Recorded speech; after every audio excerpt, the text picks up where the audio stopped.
வணக்கம் குட்டீஸ். இன்னைக்கு நாம தெனாலிராமனோட இன்னொரு செம புத்திசாலித்தனமான கதையை தான் கேட்க போறோம். முன்னொரு காலத்துல விஜயநகரம்னு ஒரு அழகான ஊர் இருந்துச்சு. அந்த ஊர்ல தெனாலிராமன்னு ஒரு சிறுவன் இருந்தான். அவர் ரொம்ப ஏழை, ஆனா செம புத்திசாலி. ஒரு நாள் இரவு தெனாலிராமன் தன் வீட்டு தோட்டத்துல ஏதோ சலசலப்பு சத்தம் கேட்கறத கவனிச்சான். மெதுவா ஜன்னல் வழியா பார்த்தா 2 திருடங்க புதற்குள்ள ஒளிஞ்சிருக்காங்க. ராமன் பயப்படத உடனே ஒரு தந்திரம் பண்ணான். தன் மனைவி கமலா கிட்ட திருடர்களுக்கு கேக்குற மாதிரி சத்தமா சொன்னான். கமலா, கவனிச்சியா? ஊர்ல திருட்டு பயம் அதிகமா இருக்கு. நம்ம நகை பணத்தை எல்லாம் திருடங்க கிட்ட இருந்து காப்பாத்துற ஒரு வழி இருக்கு.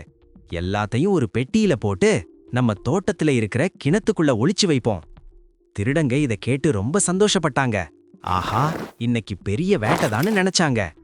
ராமனும் அவர் மனைவியும் சேர்ந்து ஒரு பெரிய கனமான பெட்டியை தூக்கிட்டு வந்தாங்க. அன்பே, ஜாக்கிரத, பெட்டி ரொம்ப கனமா இருக்குன்னு சொல்லிக்கிட்டே அந்த கிணத்துல தபீர்னு போட்டாங்க. அப்புறம் ஒண்ணுமே தெரியாத மாதிரி வீட்டுக்குள்ள போய் படுத்துக்கிட்டாங்க. திருடங்க மெதுவா கிணத்துக்கிட்ட வந்தாங்க. பெட்டி கிணத்துக்கு அடியில இருக்கு.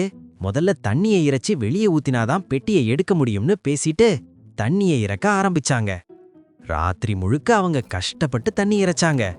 அவங்களுக்கு கை கால் எல்லாம் பயங்கர வலி.